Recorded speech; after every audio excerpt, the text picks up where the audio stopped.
Hey everybody, Nicole and I are here in California, somewhere in the middle of nowhere, um, driving what are we driving? We're driving the all-new Lincoln Nautilus. Is it really all new, or is it just kind of sort of new? It's pretty new. Okay. It's pretty much like very new. All the things are Yeah. changed. So what has changed? What is new about this one? New powertrains. So now there's the hybrid and the gas engine. You have the black label, which has the super fanciest interior ever. They've added new scents. They have that scent thing. It's like you lift up the center arm. So is it like Smellorama in your car? Yeah, there were three existing Smelloramas. Now there's 4 new Smelloramas. I think I got that right. I think so, yeah. I think it's 7 in total.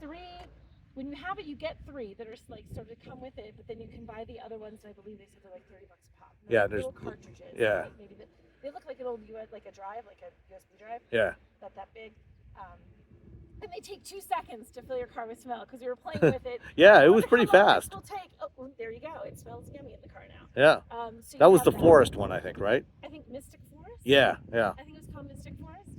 So they have that. What else is new? A lot of the new is on the inside. The gigantic, crazy dashboard with the 48-inch screen. Well, let's just pan around the outside a little bit first. Yeah, so the outside, it's beautiful. you got the new Lincoln face on the front, the new grille that's changed up. Yep. You got the fancy little Nautilus thing on the side, which looks really nice. There's a bunch of different wheels. There's like 20.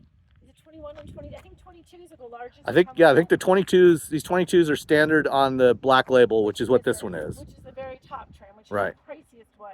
Look at gravy. It looks like the priciest one. Yeah. Open the door. So you have that, and I don't think you can see. Yeah, you can't see it anyway because it's too bright. But that there's a light up Lincoln somewhere on the back. I believe on the black label. Well, it's actually underneath there. Oh, it's here. Yeah, so it's inside here. So there's the Lincoln. So I'm told that lights up if you can see it at night, which is too bright, and the California sun is just too sunny. So you have that. What else do we have on the outside? It's nice. I like that. Yeah, I mean it's consistent. I think with the kind of the design direction they've been going with Lincoln for the last few years. And what do you call these? You call these something handles like this. I don't know. I mean, these were the handles they had on the Continental before they discontinued it. I think it looks neat. And then we were looking at. Wait, we were debating. Where is it here? This little button. Oh. See this little. The little tiny button? Little tiny button. Yep. That you had said was probably so that if something happened and your key fob didn't work, it's not like you have the thing to pop. Right, yeah. Usually with a keyless system, there's a little cap you can pop off and you can pull the key out of your fob, a mechanical key, and stick it in there. You don't have that fob, you don't have the hole here. So there's just like one little piece of rubber on the inside and that's it. Yeah. So all right, well let's get inside and take a look. Okay.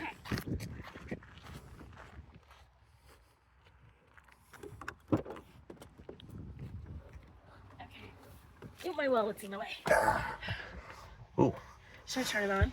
Yeah. Let's see. Look at this. Let's see Can you see it? The Lincoln Embrace. Okay, that's what they call it. He's not making that up. So well, I mean, designers have to come up with, and marketers have to come up with things. Yes. Silly names. Okay, so so this is the 48-inch display screen. Nothing on here is touch screen. It's not supposed to be. It's too far away anyway. It's way out there. This is your little touch screen. The neat thing about this is it seems like it would be super distracting, and it's not. Yeah, I was amazed when we first got in this morning. Within a few minutes of driving, the widgets on the passenger side here basically just disappear. And it's funny because it tells you, like, this little widget has the temperature and where we are. We're apparently in Mountain Center. We were wondering where we were at one point. Sam breaks out his phone. He's Googling it. I realize, wait, it's right there on the dashboard, like giant right in front of us. But feel free to Google that for us. Yeah. I like how and the steering wheel, if you can see, it's like oval, sort of. It's a little flattened, which looks neat. Takes a few minutes to get used to, especially if you're still doing the 10 and 2 because it's not quite there. You have to get a little more used to this, but it's this cut here so that you can still see the screen, because if it came up just a little bit higher you wouldn't be able to see over the top of it, but now you can see right over the top of it, which is kind of nice. And I actually really liked having nav up here in addition to down there. I haven't even been looking here. I've 100% just been looking here because it's so easy to see as you're turning. And one nice thing is, because you have this massive display, the overall color theme is fairly dark, which means, because one of the potential concerns you've got with such a large display is at night, when you're driving at night, having all this light shining at you. But because they've gone with a fairly dark color scheme for this, it probably shouldn't be too much of an issue at night. Well, and you can even see it. I know that like screens dim, from day to night, but you can see how bright this is compared to how sort of muted that is, to give you an idea. It's like that all the time. And there is a button, I'm not going to remember where to have it. There's a button that says calm. Wait, that one? Yep. And then this. And that takes everything off of here except for what you need, which is like your instrument cluster, which is about this much of the screen. So you can do that little calm thing. Let's bring it back. Wait. That's just my inability to hit the right spot on the touch screen. So. And then, down here you can adjust, you can change up which widgets you want to appear on there. So we've got the media widget, the clock, and the weather, but you can change it to, you can change them up. Fuel economy. Yeah, you can just touch. Computer. Yeah, you can choose what you want, pick different things instead. Also, should I show you the one thing that we hate? Yes, absolutely. Okay, so this, you want to move these vents? No, you can't move them this way. It's all in here, and it's just, I'll show you, it's like this little button here. You hit this in the middle, it brings up this screen, and this is how you alter your vents. And it does look super duper cool, and they have these little things here. You can have it sort of point directly at you, off of you, or they even have motions where it'll go, like you can see it. It oscillates like an oscillating fan, which I tried and drove me nuts after about 30 seconds. The problem with this is it's, because we just did this on mountain roads, trying to like, wait a minute, this vent is freezing my hand right now. I gotta go in here, and it's this one, and I gotta move it this way, and it's just not, it's a terrible human interface design when you're driving. I don't like it. And actually, even as the passenger, Yeah. It's hard. It's hard to control. You were going over bumps, and I could see Sam's thinking, can't change it. So what have you thought about the driving experience? So other than that, other than not liking that, I really like it. And I was surprised how much I like this big 48-inch display screen, because I honestly thought when I first just sat down in here yesterday, where they were sort of showing off some stuff, I thought this is going to be so ridiculously distracting. I'm going to hate this. It's going to be weird. It's going to feel like I've got too much happening. It never felt that way, not even when you first start driving. And this becomes so intuitive. You don't realize how low the regular infotainment screen, and I know this one I think is probably set a little lower, but how much your eyes move to that until you start using the one that's right up here, because suddenly if you do have to look at this, it really feels far away. And they've tried to address that in recent years. This is why most vehicles built in recent years have the screen like sitting higher, like a tablet up on top of the dash. To keep you from looking down here. Right. But this is even better than that. Even more so. And it really is. You're just barely shifting your eyes. And honestly, we had a couple of tricky little turns where I got lost. I made a wrong turn. Surprise, surprise. But it's so much easier to follow here because you're not suddenly panicking and looking at a screen like, wait a minute, which way am I going?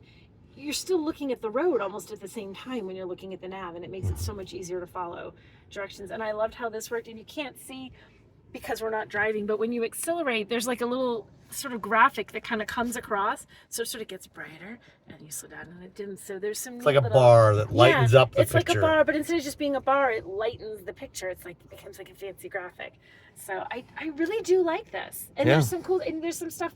If we were in the car at night, like there's beautiful lighting on this. Like in here, this sort of textured bit that just looks like bumpity plastic. You can see it here from this angle. Can you just see it? Yeah, you can see the texture at least. Yeah, and at night, imagine each of those sort of little stripes sort of has a color on it. So you have this brilliant red or blue or whatever, which adds a lot of sort of just pop to the interior of what is already a really pretty car. It's a beautiful car. I love how the interior looks. Yeah, it's been really well executed, and with the widgets, like I said, we showed you can turn them off even when they're on. They don't really distract, and the information density across the widgets is pretty low. Yeah. So it's not throwing a whole bunch of things at you.